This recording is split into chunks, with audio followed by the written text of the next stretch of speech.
দুষ্কৃতীদের হাতে খুন দক্ষিণ চব্বিশ পরগনা জেলার বারুইপুরের এক তৃণমূল কর্মী। জানা গিয়েছে কুপিয়ে খুন করা হয়েছে ওই তৃণমূল কর্মীকে। এই খুনের ঘটনায় ইতিমধ্যেই 12 জনকে গ্রেফতার করা হয়েছে।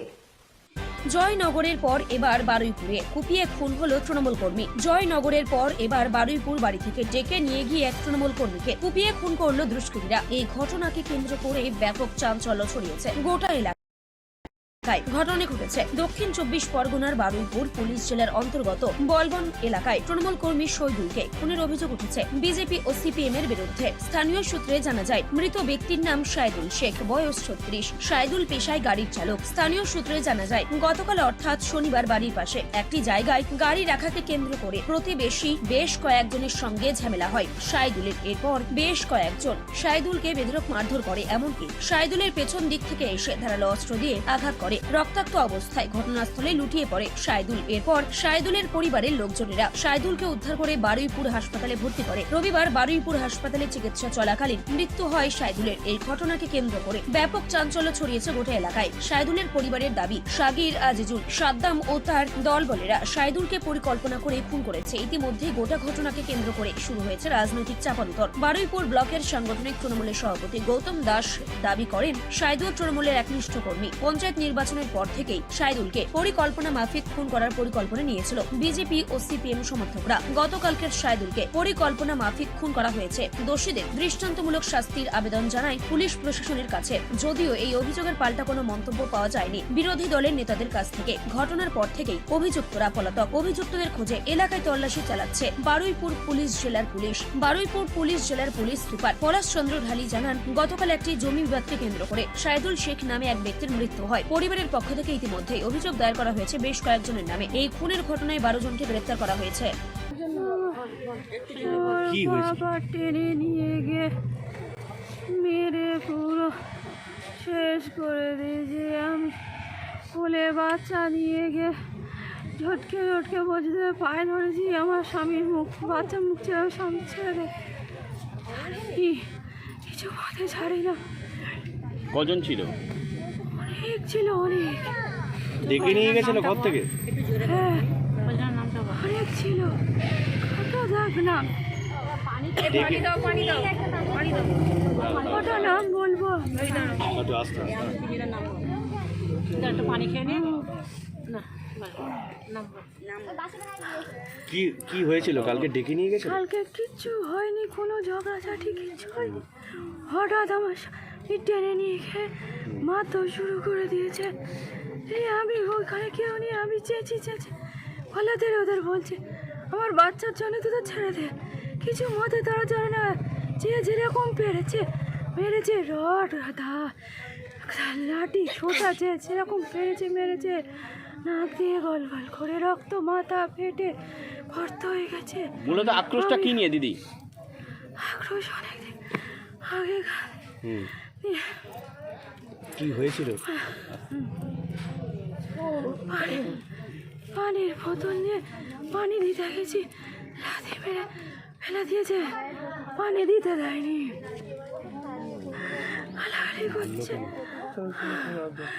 মূলত রাগটা কিসের ওদের? আপনার স্বামীকে যে এইভাবে মারলো? রাগ অনেকদিন, 4 বছর ধরে আমার সঙ্গে ঝগড়া হয়েছিল। ওই আইজল সব কিছু করাচ্ছে। আইজল, সাদ্দাম। কি নিয়ে ঝগড়া হয়েছিল?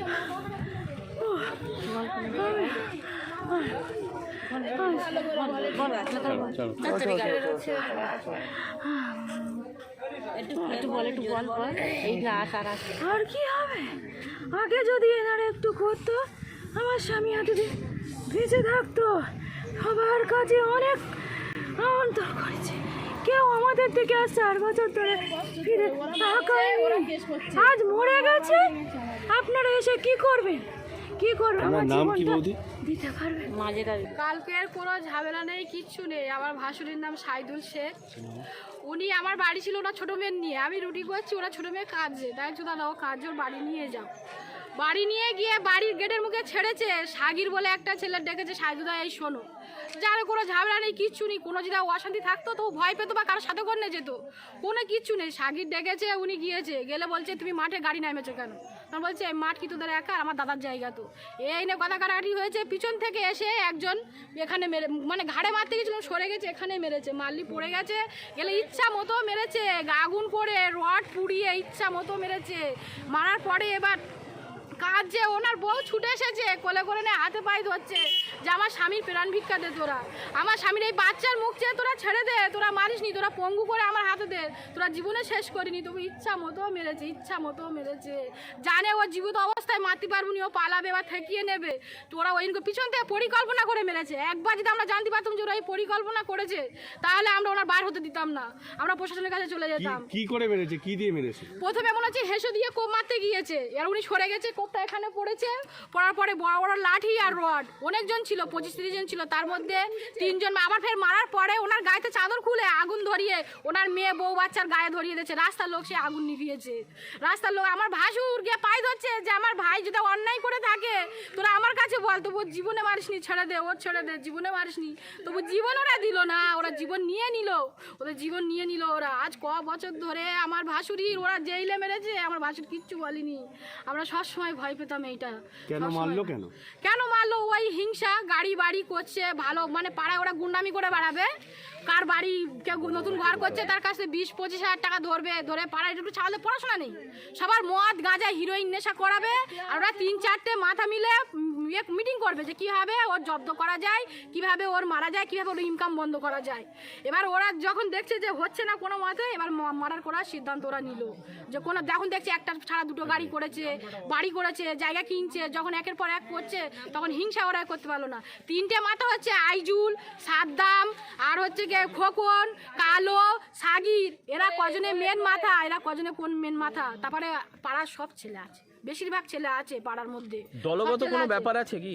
হ্যাঁ পার্টিগত কোনো পার্টি, হ্যাঁ পার্টির ব্যাপার তো আছে।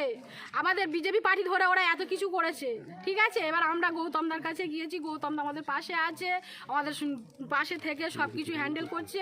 আমরা চাই ওদের অপরাধীদের শাস্তি হোক, শাস্তি হোক, আমরা চাই অপরাধীদের শাস্তি। তিনি কি তৃণমূল করতো যিনি মারা গেছেন? হ্যাঁ উনি টিএমসি করতো। কালকে কটার সময় ডেকে নিয়ে গেছিল বাড়ি থেকে? 8টা 29 আমি সঙ্গে ফোন করে ডাকা হয়েছিল? না, ফোন না, ডাইরেক্ট উনি বাড়ির মুখে ঢুকছে। আপনারা ওখানে গেলে বুঝতে পারবেন ওনার বাড়ি আর যেখানে মেরেছে আমার সামনাসামনি দেখেছে। ওর বলছে মেয়েটার ঘরের মধ্যে দিই, এবার যখন গিয়েছে কথা বলতে পিছন থেকে আঘাত করেছে, জানে সামনে আঘাত করলে ও ঠেকিয়ে নেবে করবে, ওই জন্য। আমরা ওনার বউ ওনার মেয়ে এসে ছুটে এসে আমাদের কাছে খবর দিয়েছে। আমরা কাঁদতে কাঁদতে গিয়ে দেখছি হাহাকার করছে, কেউ সাহায্য করেনি। আমি চিৎকার করছি কেউ গাড়ি আন, পানি দিতে দেননি, জানো ওনার মেয়ে ছুটে গিয়ে 1 বোতল পানি না দিচ্ছে, আর লাথি মেরে পানির বোতল ফেলে দিচ্ছে। এমন সব শয়তান। আমার বোনকে আমার পাপা বাড়িতে দিয়ে এসছে, বাড়িতে দিয়ে আসার পরে আমার পাপাকে হাঁক মারলো যে সারাদা তুমি এখানটায় এসো। তা আমার পাপা গেল, গিয়ে আস্তে আস্তে কথাবার্তা হচ্ছিল। পাপা আমাকে গাড়ি চালানো শিখিয়েছে কদিন আগে, আমার মাঠে গাড়ি নামাতে একটু বারণ করেছে। আমার পাপা আমি জেদ করেছিলাম যে আমাকে গাড়ি চালানো শেখাতেই হবে মাঠে। আমার পাপা আমাকে গাড়ি চালানো শিখিয়েছে। ওই নিয়ে ওদের ঝামেলা হয়েছে, তুই গাড়ি লাভালি কেন, আমার পাপা বলেছে এটা কি তোদের মাঠ? বলেছে হ্যাঁ আমাদের মাঠ। এখানে পাপা তখন বলেছে যে এখানে আমার বড় দাদারও জায়গা আছে, ঠিক আছে। এই যখন বলেছে তখন পিছন থেকে কে একটা মেরেছে, মাথায় কোপ মেরেছে। এখানে কোপ মারতে গিয়েছিল, এখানে কোপটা না মেরে পাপা যখন এরকম হয়ে গেছে তখন কোপটা এখানে পড়েছে। পড়লে পাপা যখন শুয়ে পড়ে সবাই পাপাকে এসে মারছিল। এবার পাপার গায়ে চাদর খুলে সব ধরিয়ে দিয়ে আমার ঠেকা দিয়ে গিয়েছে বলে আমাদের এখানে হাতে পুরো পিষে দিয়েছে। এই জায়গাটায় যত ঠেকা দিয়েছে তত আমাদের মারছে, আমাদের পুরো নাইটি মাটি সব ভিজে গেছে রক্তে। আমার বাবা চলে গেছে। কেন মারলো কেন? আমার বাবার উপর হিংসা। আমাদের এত গাড়ি, 2টো গাড়ি, বাড়ি, আমার এত কাকুদের এত বাড়ি হচ্ছে, কেউ পছন্দ করে না। মানুষের মধ্যে একটা হিংসা ঢুকে গেলে না, সে যেরকম হবে সবকিছুকে শেষ করতে পারে। এখন পঞ্চায়েত নির্বাচনে সিপিএম বিজেপি ওরা নির্দল প্রার্থী দিয়ে জেতার চেষ্টা করেছিল যৌথভাবে, কিন্তু সেটা ওদের সফল হয়নি, ওরা পরাজিত হয়েছিল। তারপর থেকেই ওরা ছক করছিল, আমাদের শাহাদাতকে মেরে ফেলার অনেকভাবে চক্রান্ত করছিল। সেই চক্রান্ত হিসেবেই সিপিএম বিজেপি একসাথে মিলেমিশে একটা প্ল্যান প্রোগ্রাম করে ওকে গতকালকে সন্ধ্যেবেলা মাঠের মধ্যে ডেকে নিয়ে গিয়ে কোনো কারণ ছাড়া ওকে কুপিয়ে ওকে খুন করা হয়েছে। মূলত অভিযোগটা আপনারা কাদের দিকে করছেন? মূলত এখানে সিপিএম বিজেপি যৌথভাবেই রয়েছে, যৌথভাবেই ওরা এখানটাতে পরিচালনাধীন হয়। যারাই সিপিএম তারাই বিজেপি, যারা বিজেপি তারাই সিপিএম। মারলো কেন তারা? মানলো শাহাদাত এখানে আমাদের তৃণমূল কংগ্রেসের সংগঠনকে ভালো শক্তিশালী করেছে। আমাদের এখানে পঞ্চায়েত নির্বাচনে এখানে ভালো ফল লাভ করেছে, পাশের পিয়াদাপাড়ায় ভালো লাভ করেছে, অন্যান্য সব জায়গাতে ভালো ফল করেছে, সেই রাগ ক্রোধের বিষয়ে ওদের মারলো।